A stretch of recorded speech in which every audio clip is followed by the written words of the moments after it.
I get very skeptical when there's such hype.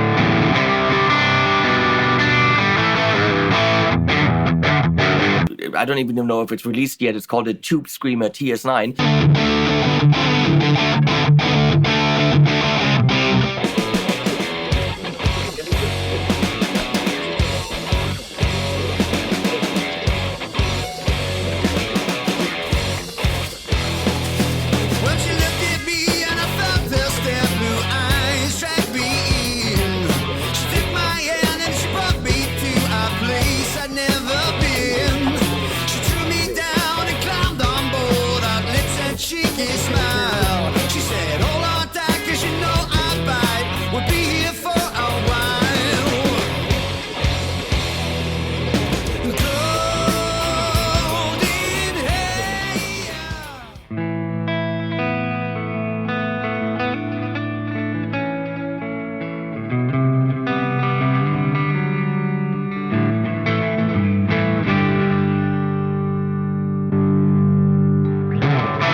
Welcome, boys and girls.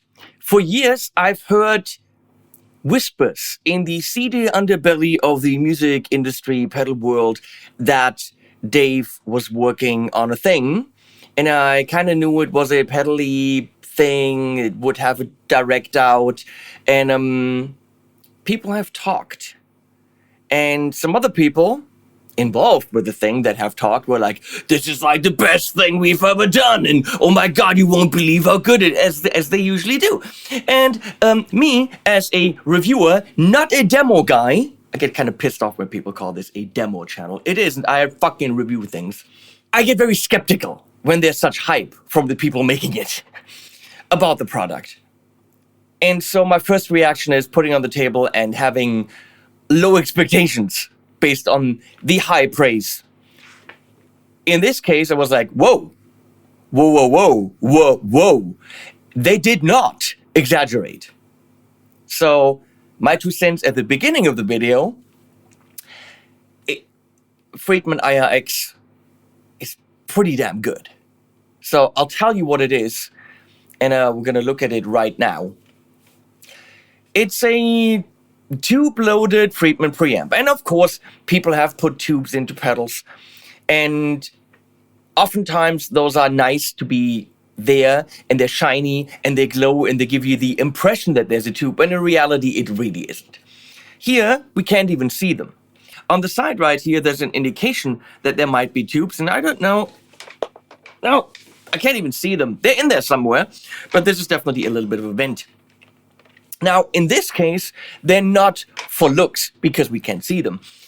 They are actually fully high voltage powered tubes as they would be and are in a real Friedman preamp. So factually, what we have is a 2-channel Friedman preamp, fully powered like the real preamp would be, high voltage, whatever that means. It means don't put your tongue on it. And that's one of the big differences. Then it is going into the digital circuit, being driven first with a type of virtual digital simulated power amp where you have very little say in what it's doing other than, I think, thump and presence with some clickies. We're going to get to that. And then it's running into IRs. 3 different IRs per channel. The pedal comes with software, and they give you 12 of them, and you can pick your favorite 3 for channel A, your favorite 3 for channel B. And with MIDI, there are, of course, more options. But 12 of them made by Friedman are included, and obviously you can load whatever the crap you want, from your Bogrens to your, what are the good ones? Everyone's got IRs now. Glenn's got IRs, Chris Kohler has IRs, Bogren's got IRs. I'm blanking on the good ones that everyone says. I want to say overloud, but that's not IR. I don't know.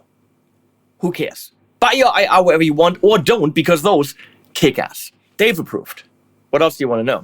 Load the IRs, disconnect it from the computer, never even put it back on there if you want to.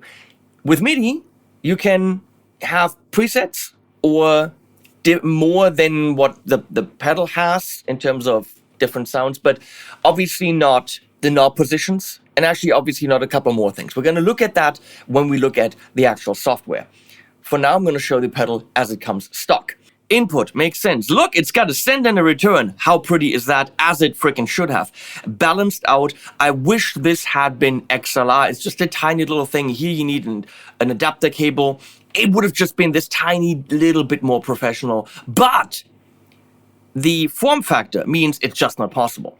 We have a headphone out right there. We have a full-size MIDI, tough to see in this black and black. Then we have a USB-B output to the computer. It comes with the cable, and then a 12-volt in. It comes with its own power supply, so the power supply is supplied, hence the name power supply. Otherwise, it would be power by it extra thing. I know, humor isn't my thing. And it's got 12 volt, and I was like, but I wish you could run this on a pedal board with its pedal power supply. Now, as far as I understand, it takes about 800 milliamps, which means some pedal board power supplies are able to power this. Now, the Chox DC7 on a 12 volt out has maybe like 500 or whatever, something like this, maybe 4 something. But look on my table here. I'm running it with the Crux from Chox, which is a little add-on that you can put on your DC7 right there. And that gives you 2,500 milliamps on 9 and something on 12. Definitely more than enough to power this. So if you're running a Chox DC7, get yourself the Crux, and then you're easily able to power the Friedman IR-X on your pedal board as the last pedal in the chain, and pretty much your amplifier. Which also means we're going to check it with an overdrive. I've got a weird green thing on the table that I actually just never had. But I just found it in the tent after Gear Street, and I kept it. It's called a TS9 Tube Screamer. I mean, this has tubes, so does the tube screamer have a tube in it? It says tubes. It probably does. I mean, it says it on it, right? It's green like Starbucks, so it better be good. And that being said, we're going to look at the top. We got volume. Ignore this for now. Volume, treble, middle, bass. That is always confusing. Why isn't this bass, middle, treble like the actual frequency spectrum from left to right? They reversed it. It's creeping the fuck out of me, but that's how Dave likes it. And then we got gain, and we have a 3-position bright switch, and in Friedman tradition, and because it's just how these switches work, in the middle, that's how you buy them. In the middle, it's off. Here it's 1. Here it's 2. I wish on the interface they had done a dot plus and a plus plus, just so that I remember when I get back to my pedal after a month in Nicaragua, where I was on vacation, I guess.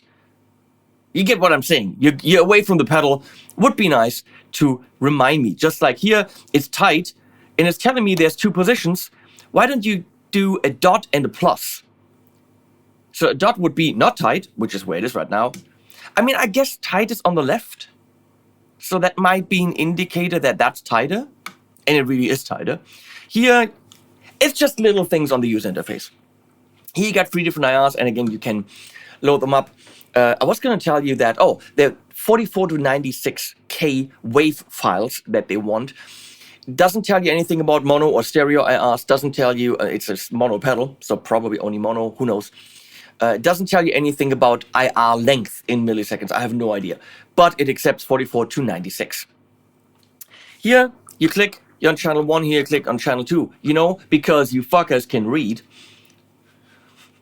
When you boost, the red light turns on each channel. Now you go back to it. The boost is off, so you would have actually had to store that, which is possible by holding this in long. And you can read right here, IR bypass. So hold this in, and then probably now it sounds like crap. Let me see. Yes, because I turned the IR off. And right here, loop bypass. Now it's dry. In the loop, I have an Eventide H90. And that, by the way, I'm telling you right away, is a killer board. Have this thing. An H9T, and have that on a fly rig, you're pretty much done. Maybe one of these brand new pedals from Ibanez, I don't even know if it's released yet, it's called a Tube Screamer TS9. Have that, and Bob's your uncle, or maybe Fred, and bam, what a fly rig that is. When you click in the boost, this is your boost volume, so you could have a different volume. However, since you're going DI, be careful not to overload the input on the mixer. That happens to me all the time, so level juggling is a little bit of a thing. I was like, where the crap do you set up the boost level? Is it just a set boost?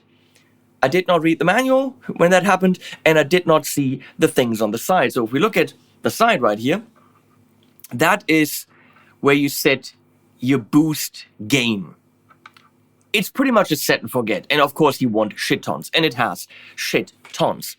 So that being said, we will go check out the channels, then the software, and then you can go and buy this thing. We're gonna go channel 1, no boost. That's my volume, bright in the middle.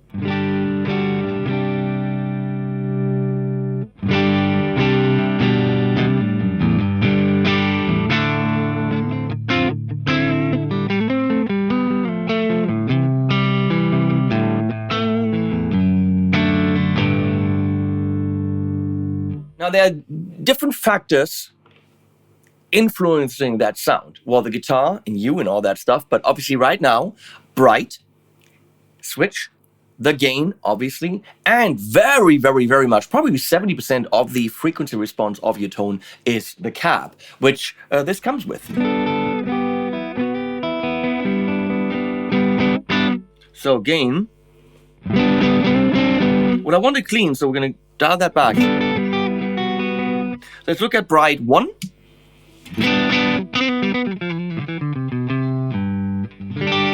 A little bit too spiky for me already.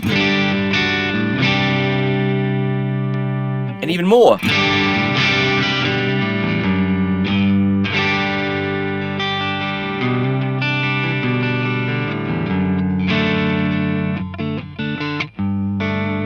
Of course, all depends on the cab you're running, the drive sound you have and all that stuff. So there's a little bit of juggling involved. You're pushing it with this overdrive, you're setting the gain here, you might want a bit more bright or a bit less. Bright, I hinted at that already, cannot be switched with MIDI. That is a firm setting on the actual pedal. It's an analog setting, not a digital setting. IR2. It's a little bit close to the original one, but obviously do whatever you want. Back to 1.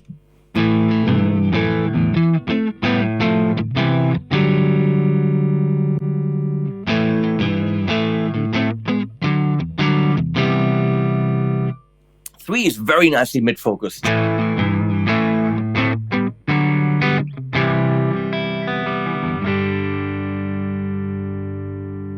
I wanted to do treble. I didn't. Because it's reversed!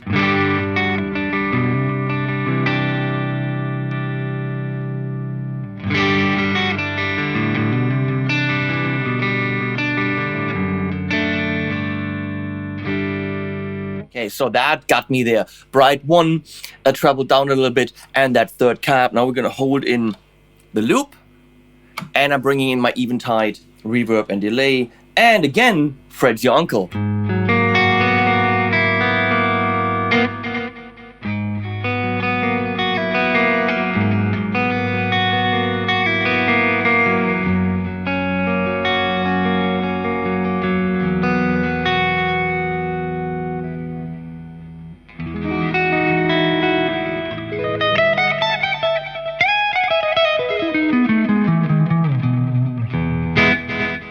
Loop off. Back to the first cap. And we're gonna crank up the gain here.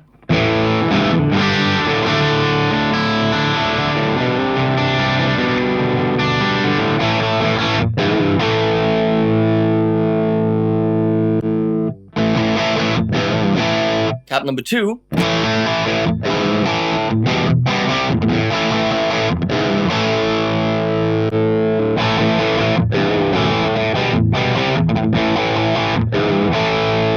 Both great, but a little bit close in tone. Doesn't give you the most variety, but maybe you don't even want that. Again, we'll get more later.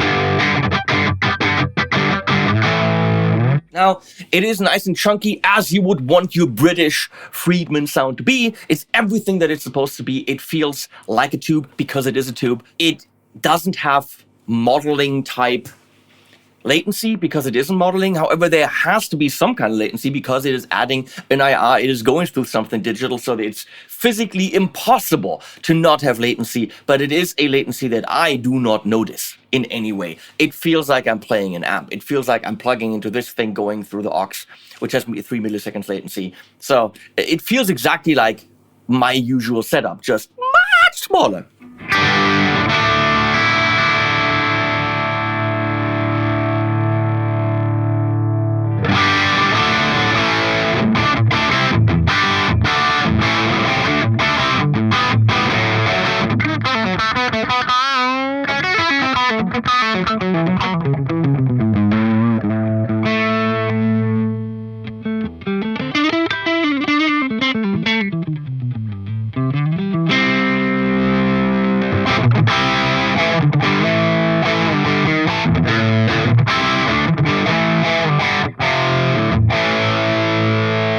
Okay, that works rather well. Now, let's see what this brand new TS9 does when I click on it with all the knobs like that.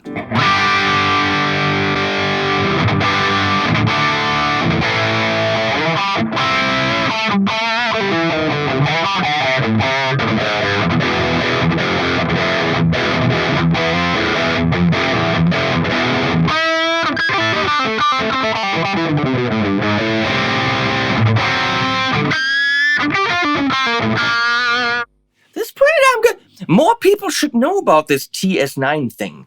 I don't know if Ibanez has told people that that thing exists and that's something to be used. People should know that as like a thing in front of an amp like this, that's pretty damn cool. I should tell people. I should make videos about this.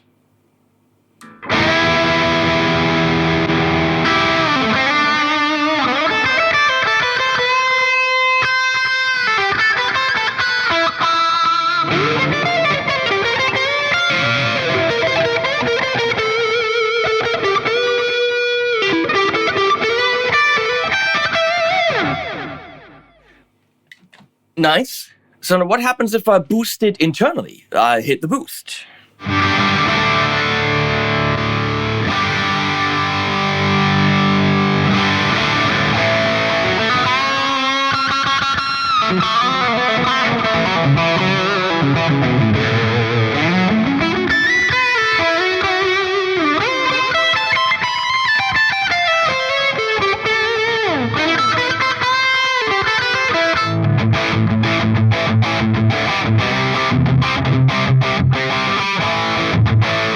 So let's go back to cap number 1. There's just so many options that it's hard to tell you this is what it sounds like. I mean,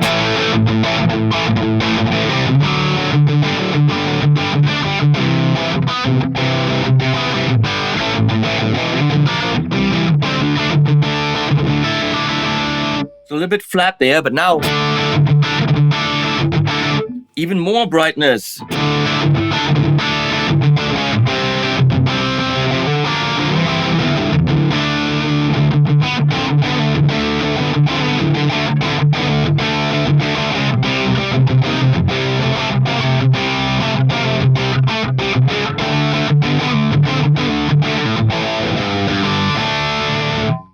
Yeah, that does the job.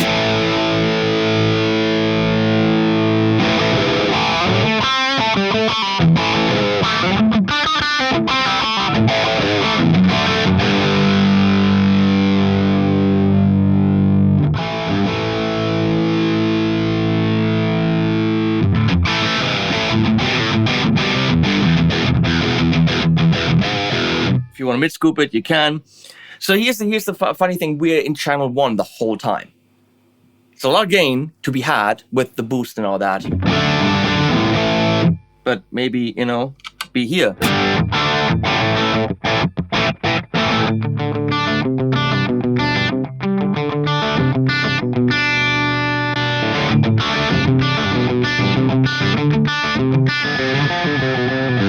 And then use channel 2 for your lead if you so desire. Let's go to channel 2. Here we are, all up.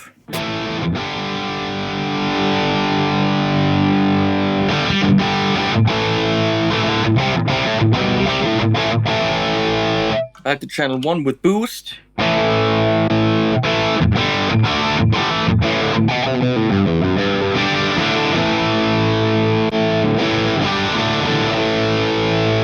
It kind of, takes off where channel 2 with boost leaves here, but the big difference is you can have different IRs and the tighty switch. It's thick and rich and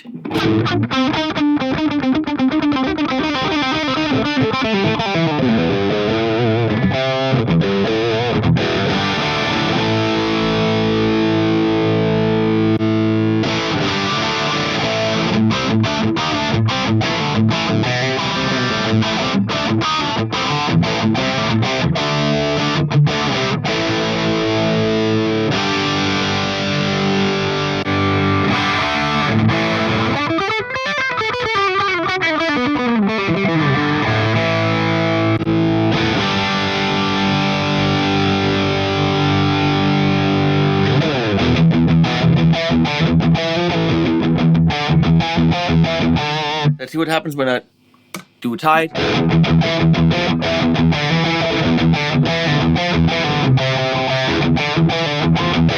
The low end goes bye-bye, just the right amount so that it's tighter. Some people like to use some kind of overdrive in front of their amps to make it tighter, not actually having gain, but just an overdrive that's a little bit leaner. So I don't know if this TS9 doohickey will do that. It might be the new thing that people use for that function. Who knows? We'll find out in a sec.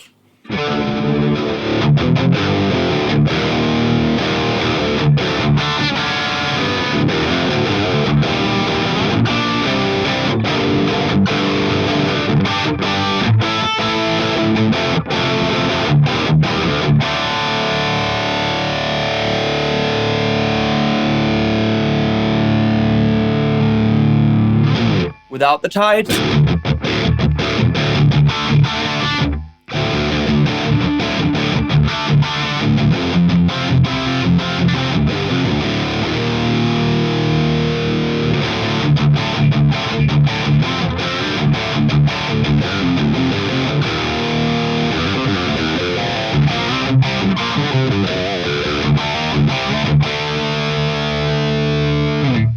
So instead of the tidy, let's try this trick that I read.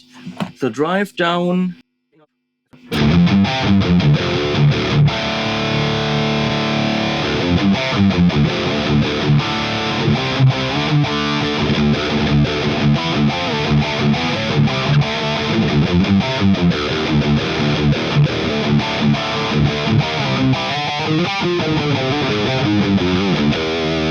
I might have just found a really cool new trick. Use like this TS thing and then, use that to have a more mid-focus thing, less low end, and that tightens your super fat sound. However, the IR-X has that kind of built in with the tight switch. So let's compare.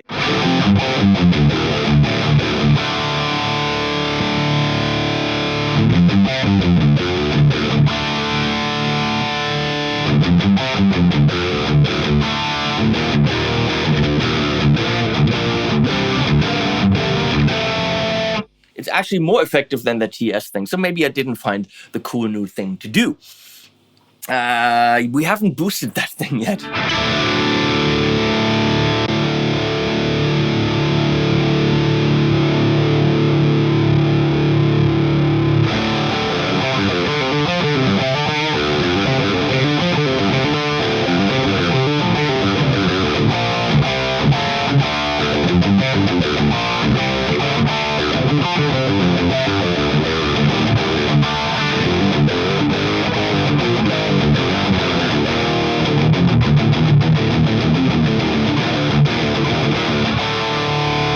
Oh, by the way, the guitar is a Nick Huber Krautster 3. Her name is Heidi because she's got a mountain on it. Not my idea.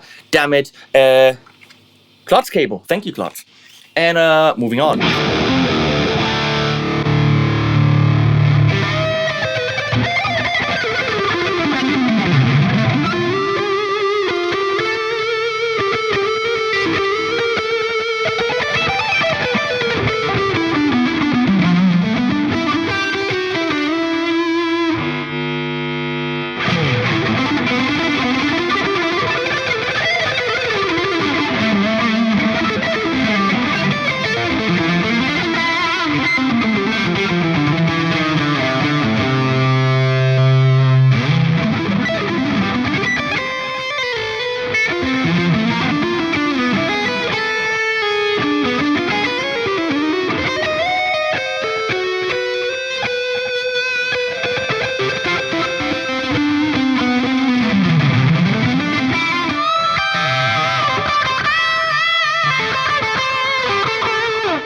So, I mean, it's clear that you can get any kind of sound you want. Leads, bundles of them.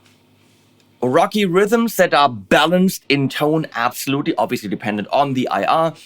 But the low gain stuff that you can push with an overdrive, I mean, sure. Yeah.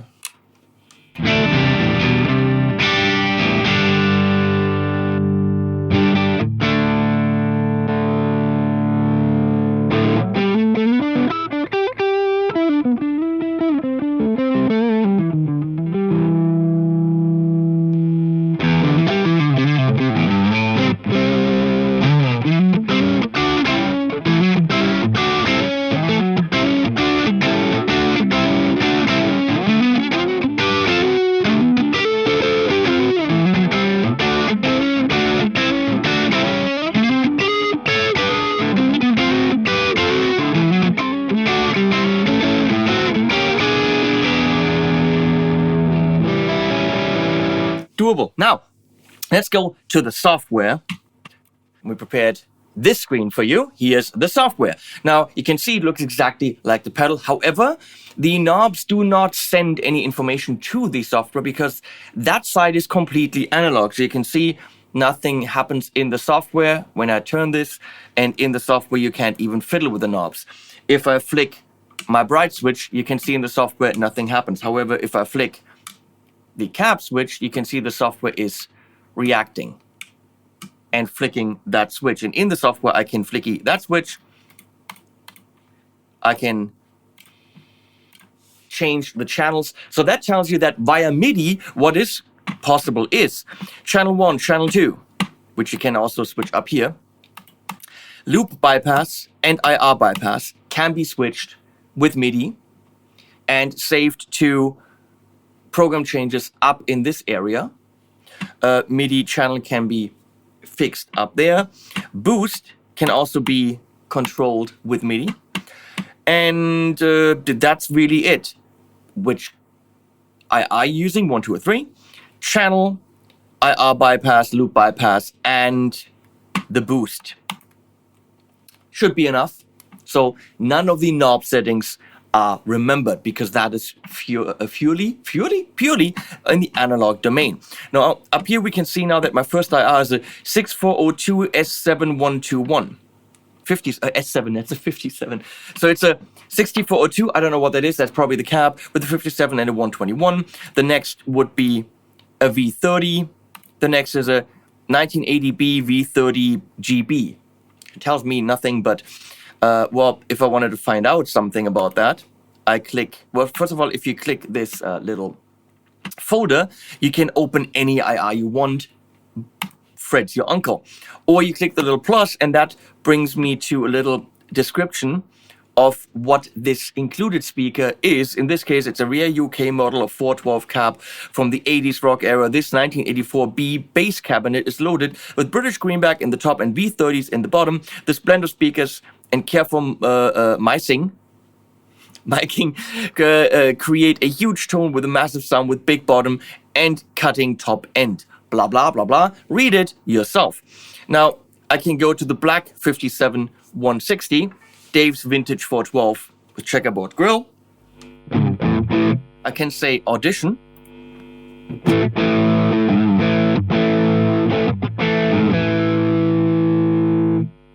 I can go to the next one and audition.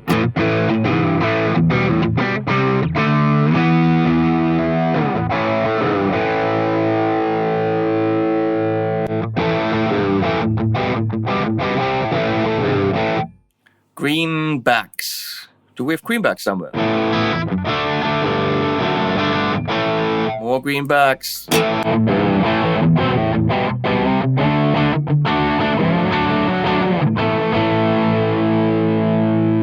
Yeah, greenbacks.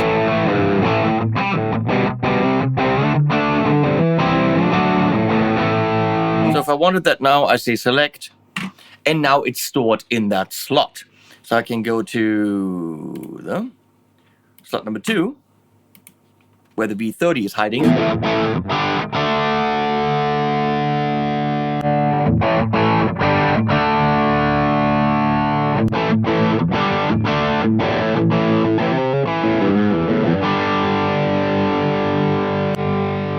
Green and V30 mix.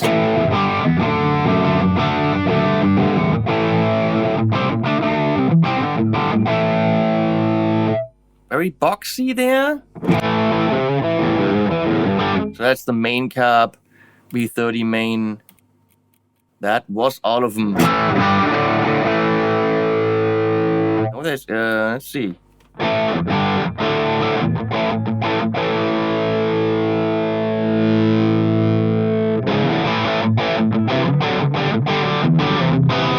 Just a 57 there on the 6402. That makes it nice and lean. I had that green thing on. I like that cab, so we're gonna leave that. Go to the first one. Massive bottom there.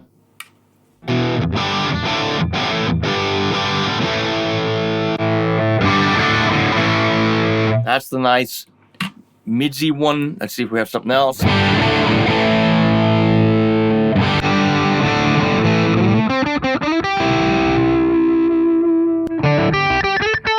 Kind of like the B30 GB thing.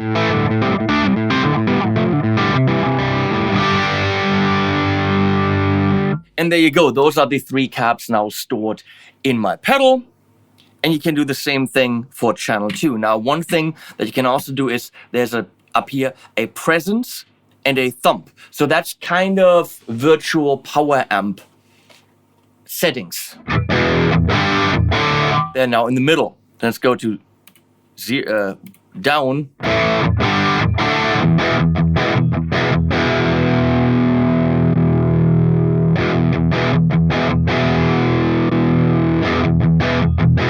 That's a lot of thump. So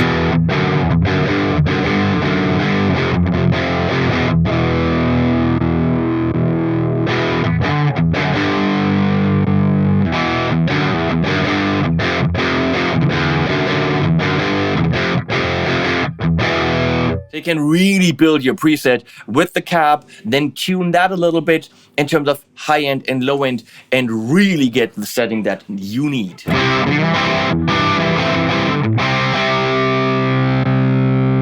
I think I'd be right there, actually.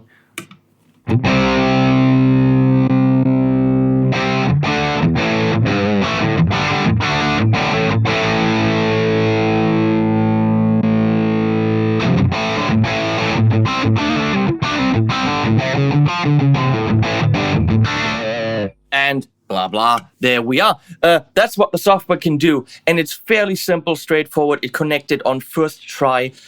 With the pedal, I'm pretty sure you'll set up your pedal once to your liking, have all your settings right there, and maybe for a gig or something you want to do a certain kind of program change scenario, but realistically you'll do this once or twice and then have the pedal the way you like it. And that's it. Friedman IR-X. They did not oversell this. It sounds fantastic. It gives you those Friedman sounds because it is a fully featured Friedman preamp, high voltage and all that. The IRs are good. Load up your own ones if you really have to. The one thing we have to talk about is price.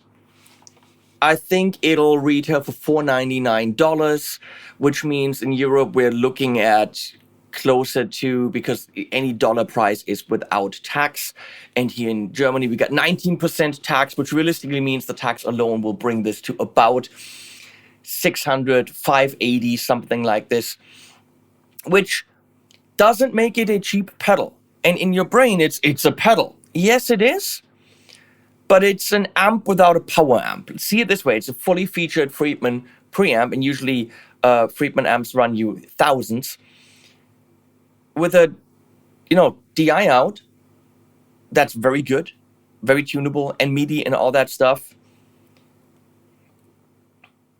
I think if they hit €499, this would be the thing everyone plays, period. I think even if it was 509, that just going over that 5 mark is going to make you go, But you know what? Don't go, play it.